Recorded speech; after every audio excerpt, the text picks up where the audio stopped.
Husband যখন আমার সাথে ১ মাস সম্পর্ক করার পর চলে গেল, তখন আমার চাহিদাটা আরও বাড়তে থাকে। যেহেতু একটা আকর্ষণ হয়ে গেছে ওই জিনিসটার প্রতি। তো আমার দেবর সে আমার প্রতি একটু আগ্রহ ছিল। দেবর আর আমি ছিলাম প্রায় সমবয়সী। তো পেছন দিক দিয়া যাইয়া জড়ায় ধরে আমারে জামাই থাকতে এই মেয়েটার দেবরের সাথে কি ঘটেছিল পুরো গল্পটি এই মহিলার মুখে শুনে যাবেন। আসসালামু আলাইকুম। আশা করি সবাই ভালো আছেন। ইনশাল্লাহ আমিও ভালো আছি, সুস্থ আছি। আর এবার আমি বলবো যে আমার দেবরের সাথে আমার সম্পর্কটা কিভাবে হয়। তো দর্শক মণ্ডলী, শুরু করতে চাইতেছি। আর আমি আশা করি যে আমি যে গল্পটা বলবো আপনাদের, তো এটা থেকে আপনারাও কিছু শিক্ষা পাবেন। এটা শিক্ষণীয় একটা গল্প, কিন্তু এটা আমার বাস্তব লাইফের একদম বাস্তব ঘটনা।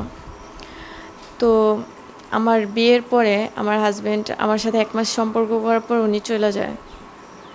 যাওয়ার পরে আমার বাসায় আমার দেবর আর আমার শাশুড়ি আর আমরা ৩ জনই থাকতাম।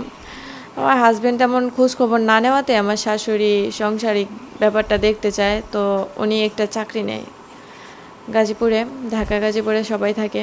তো ওখানে একটা চাকরি নেয়। আমার দেবরও চাকরি করে। তো ওর ছিল শিফটি ডিউটি, ৩ শিফটি ডিউটি ছিল। আর আমার শাশুড়ি ছিল ১ শিফটি, সেটা হচ্ছে ৮টা থেকে ৮টা। তো এরকম চলাকালীন দেখা গেল যে আমার হাজব্যান্ড যখন আমার সাথে ১ মাস সম্পর্ক করার পর চলে গেল, তখন আমার চাহিদাটা আরও বাড়তে থাকে। তো এই ক্ষেত্রে দেখা যায় যে আমি তখন ছোট, আর যে বয়সে আমার চাহিদাটা থাকাই স্বাভাবিক, যেহেতু একটা আকর্ষণ হয়ে গেছে ওই জিনিসটার প্রতি।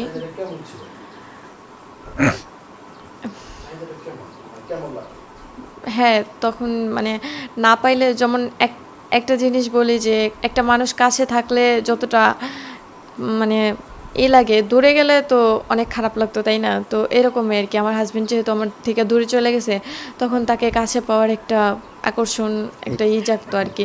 তো না পাইলাম, তখন আমার অনেক কষ্ট হতো, খারাপ লাগতো। আর আমার দেবর আর আমি ছিলাম প্রায় সমবয়সী। আমার দেবরের বয়স ছিল তখন ২১ থেকে ২২ বছর, আর আমার বয়স ছিল তখন ১৭ থেকে ১৮ বছর বয়স, বেশি বয়স না। তো আমার দেবর মাঝে মাঝে আমার দিকে এমনভাবে তাকাইতো, মানে অনেক লাগতো তার প্রতি। আমার দেবরও ছিল অনেক সুন্দর। তো আস্তে ধীরে তার দিকে আমার একটা আকর্ষণ চলে যায়। তো আমি একদিন আমি আমার রুমে বিছনা গোছাচ্ছিলাম, সকালবেলা ঘুম থেকে ওঠা। আমার শাশুড়ি তখন অফিসে চলে গেছে। তো আমার দেবর সে আমার প্রতি একটু আগ্রহ ছিল। তো পেছন দিক দিয়া যাইয়া জড়ায় ধরে ধইরা আমার সাথে অনেক মজা ঠাট্টা করে। তো তখন আমার একটু ভালো লাগছিল। তো দেখা গেল যে আমি আমার চাহিদাটা আমি আমার দেবর দিয়ে পূরণ করতে পারবো, এরকম একটা কিছু। তো এইভাবেই আমাদের দেবর আর ভাবির সম্পর্ক হয়। প্রায় ৬-৭ মাস চলতে থাকে। আমার শাশুড়ি যখন অফিসে থাকতো, তখন ওর সাথে আমার সম্পর্ক হতো। তো আবার যখন অফিসে চলে যেত, আমার হাজব্যান্ডের থেকে আমার দেবরের প্রতি আমার ভালোবাসাটা বেশি জাগতো। কারণ যেহেতু উনি দূরে, আর আমার দেবর আমার সামনেই থাকতো সব সময়। তো এই ক্ষেত্রে আমাদের সম্পর্কটা প্রায় ৬-৭ মাস চলে। তো এই সময় আমার পেটে একটা বাচ্চা আসে। আমি আমার দেবরকে বলার পরে ও স্বীকৃতি দেবে না, কারণ যেহেতু আমি ওর বড় ভাইয়ের বউ, আর ও আমার সাথে এটা সম্পর্ক করছে বলে এটা ভুলবশত হয়ে গেছে, এর জন্য ও ক্ষমা চায়। কিন্তু এটা আমি নিজেকে কী করে ক্ষমা করবো, আর আমি ওকেই বা কী করে ক্ষমা করবো, যেহেতু আমার ৫ মাসের বাচ্চা পেটে। আর ওই বাচ্চা তো তখন নষ্ট করার মতো না, যেহেতু আমি ছোট। আমার বয়স তখন ১৭-১৭.৫ বছর। তো ওই সময় যদি আমি বাচ্চা নষ্ট করতে যাই, আমি নিজে বাঁচবো না।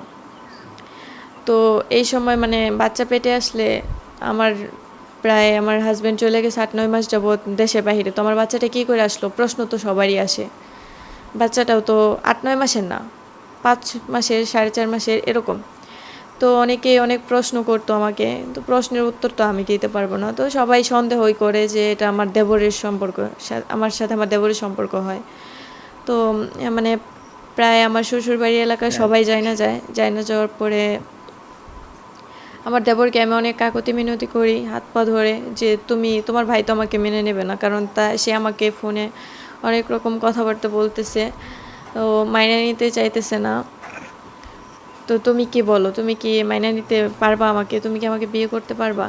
কিন্তু মানে এই সময় আমার দেবর আমাকে স্বীকৃতি দেয় না, বলে না যেটা হয়েছে সেটা আমার আবেগের বশে হয়েছে, সেটা আবেগ ছিল, সেটা আমার বাস্তব ছিল না। তখন ওর বাস্তব আর ওর আবেগ তো আমার পেটে ছিল। তো এটাকে আমি কি করব? তো এই বিষয়টা আমি আমার বাবা মাকে জানাই। আর আমার যেহেতু সৎ মা ছিল ঘরে, উনি পিছায়া যায়, উনি কোনো করে না, মানে আগ্রহ না এই বিষয়ে, উনি আগাবে না। আমার পরিবার থেকে আমি কোনো সাপোর্ট পাই নাই, যেহেতু আমার সৎ মা ঘরে, আমার বাবা আমার তেমন খোঁজ খবর রাখে না। তো আমার শ্বশুরবাড়ি একটা সালিশ বসে, প্রায় 4-5 মাস পরে একটা সালিশ বসে, আমার বাচ্চা হওয়ার পরেই সেটা।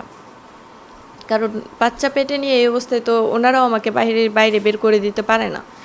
তো আমার বাচ্চাটা হওয়ার পরে ওনারা একটা সালিশ বসায়, যেহেতু ওনারা আর রাখবেন আমাকে। তো তখন সালিশের মাঝে যাই আমি বলি যে যেহেতু আমাকে রাখবে না, ওর বড় ভাই আমাকে রাখবে না, যেহেতু আমার দেবরের সাথে সম্পর্ক, তো আমার দেবরও আমাকে রাখবে না, কারণ এটা ওর ভুলবশত হয়েছে। কিন্তু আমি তো এতে তো আমার কোনো দোষ নাই, এক হাতে তো তালি বাজে না। তো আমি অনেক কষ্টের পরে আমি বলি এখানে যে আমাকে স্বীকৃতি না দেখ, আমার বাচ্চাটাকে স্বীকৃতি দেখ। আর তো ওইখানে অনেক কথাবার্তা হয়, অনেক আলোচনা হওয়ার পরে চেয়ারম্যান সাহেব বলে যে ঠিক আছে, তোমার বাচ্চাকে স্বীকৃতি দিবে ওনাদের কাছেই থাকবে, তুমি তোমার মতো যাও। পরে আমার হাজব্যান্ড আমাকে ডিভোর্স দিয়ে দেয়, আর আমার বাচ্চাটা ছেলে বাচ্চা হয়। তো ওই ক্ষেত্রে উনি আমার দেবরের যে জমিটুকু পায় ওইটা আমার বাচ্চার নামে লিখিতভাবে দেওয়া হয়। তো এইটুকুই ছিল আমার জীবনের কাহিনী, আর আমার সম্পর্কে এভাবেই হয়।